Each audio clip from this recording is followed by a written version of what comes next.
I'm back. Come back. Good morning on this beautiful Sunday morning, and I thank God for it. Don't you? This morning I want to talk about, having love for your neighbors and your neighbors having love for you.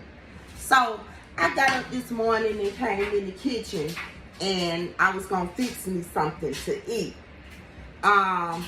And I was like, what I'm gonna fix me to eat? You know what I'm saying? So I was looking over at these potatoes, y'all, and it brought back memories from when I stayed in these apartments called Landrum Arms. Now, look at these potatoes, and we gonna talk about it. Okay, boom. I stayed in these apartments called Landrum Arms Apartments, and the first person that I met was this neighbor that lived downstairs from me. I met her daughter, and her daughter became friendly with my young daughter as well. And my young daughter was like 6 or 7 years old. So we met them. The lady that lived there, she had a lot of children, like I had 5 children. And they became friends. So one day I was at home in the kitchen trying to figure out what to eat because we didn't have no food. I had just started working on this job at a daycare center. And you know how you have to work 3 weeks before you get paid. So I had to work 3 weeks before I got paid. My dude that I was messing with, he wasn't working, but he had filed for unemployment. So let me tell you, I was in the kitchen and I was trying to figure out what we were going to eat. The previous night, we had ate our last pack of meat. So you got to keep in mind, I had 5 children and my dude, he had 2 children. So that was 9 people in the household that needed to eat. So, the lady downstairs, she must have heard me talking to my dude about, we needed some food. The children was hungry. I don't know if she heard me. I don't know if one of the children said something. I don't know. But I know in apartments, it's like you really living together, but the only thing separating you is a wall. So you could hear, you could hear, but you couldn't hear. If it's nothing on in your house and someone is arguing upstairs from you, downstairs from you, or next door to you, you could practically hear the argument. So I'm thinking that she heard me say something about the food. So the next thing I know, my daughter, she came upstairs with this big bag of potatoes. It was like 4 times bigger than this bag of potatoes, y'all. It was one of those bags that you get from like a market, a food market. You know those food markets that be outside. It's nothing but fruits and vegetables and stuff. But it was a great big old bag of potatoes. So I was like, where you get this from? So she told me the lady downstairs had gave it to her. And I was like, wow, I wonder why. But it was God's work. Just know that. Man, when I tell you, we had potatoes for about 4 days. That night, I cooked potatoes with gravy. I think it was sweet peas. And I used to always buy the 4-pack of biscuits. And it used to be 10 in a pack. You can't even find them no more. Now you can only find the single packs. But I used to buy the 4-pack of biscuits. So I had like 2 packs left. I end up fixing the biscuits. And that was the dinner. Okay, when we woke up the next morning for breakfast, which was on a Saturday, you know what I cooked? I took them potatoes and I cut them potatoes up and made them into scalloped potatoes. And like I always tell you, always keep you some pancake mix. Not the pancake mix that you have to add milk and egg and all that. No, get the pancake mix that you have to add just water. So I fixed the pancakes and the scalloped potatoes. So for lunch, baby, we had baked potatoes with sour cream and butter. Baked potato. Everybody had like 2-3 baked potatoes. If you want to come back throughout the day and get a baked potato, then that's what you got, a baked potato. Okay, for dinner, I think we had French fries. You know, we had French fries. And I probably, we had French fries, and I had some chili in the cabinet. Now, I used to keep canned goods. If I didn't have nothing else, I had canned goods. But what I did was I took that chili and put it on them French fries, and that was a meal in itself.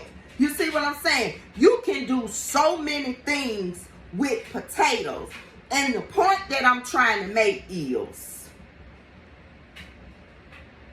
I was so grateful for just a big bag of potatoes. You know, it was God sent to feed my children. You know, those are the kind of neighbors that I like, because I will reciprocate the same energy. If in need, I will give back. If I got it. You feel what I'm saying? Because I truly believe in giving a person your last when you know that they're in just as desperate need or more of a need than I am. So it's just in my spirit to give. So I was just so thankful I went in the bathroom because I didn't want my children to see me cry, because it was overly emotional. You know, hungry. Just imagine hungry, and you ain't got nothing but some canned goods. And it took me back to one day I had applied for some emergency food stamps. And I went into the office to apply.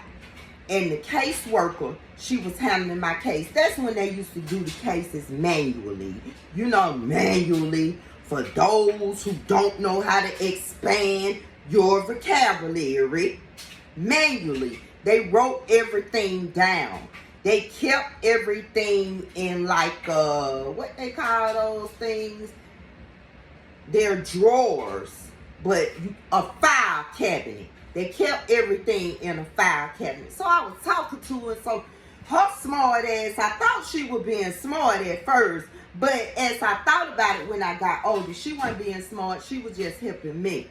She asked me, she said, what do you be doing with your food stamps and you have a lot of children? So I told her I buy food.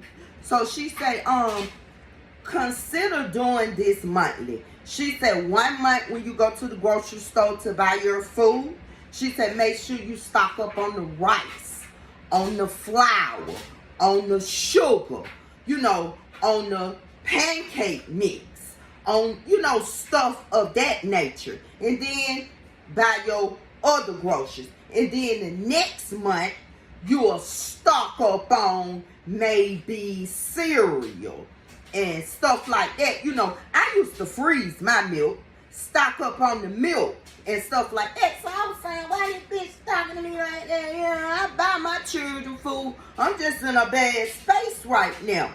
But when I got older, I realized that that caseworker knew exactly what she was talking about, because you should stack up monthly on different items. You know, if you buy them big old things of flour, that's going to last how many months? At least 3 or 4. You ain't using that much goddamn flour. I started buying the big things of sugar that costed like $25.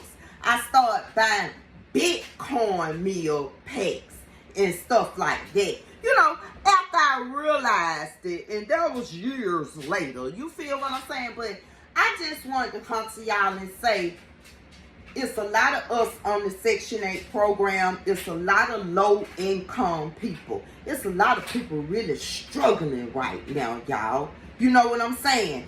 And it's okay if you have a neighbor that's really want to be sincere to you. Just like I said, if you hear something or you see something that's out of the ordinary and you can assist in any kind of way, just do it. You feel what I'm saying? Because just like I was going through what I was going through and my neighbor helped me, it was a surprise to me and it was a blessing as well. You know, God hears your cries. God knows when you've been doing all that you can do and then you hungry. He gonna send somebody to take care of that situation. And I know he gonna send somebody because I done been through it before. And I bless her for these potatoes. I've been buying potatoes ever since, y'all. And I used to buy big bags when I had children that lived in the household. I don't have to buy huge bags anymore, but I buy bags of potatoes because potatoes can be cooked in different ways. And I want you young people to know that as well. You know, we all get hungry every now and then. But when we have children, sometimes we got to sacrifice, y'all. We can't eat so they can eat. But we got to get to a point where we ain't need none of that no more. Everybody gonna eat. You feel what I'm saying? So, buy a big old bag of potatoes. Buy a big old bag of flour, cornmeal, rice. You know what I'm saying? So, when hard times hit, you have those things in your cabinet where you can feed your children and you can feed yourself. And I'm going to say it again. Thank God for potatoes. And thank God for my neighbor who heard my cry. And with that being said, I pray that everybody eats a good meal today. And you young girls, y'all get on up and cook. It's early. Cook enough where them children can eat all day long. And I'll be back. And I'll come back. Peace.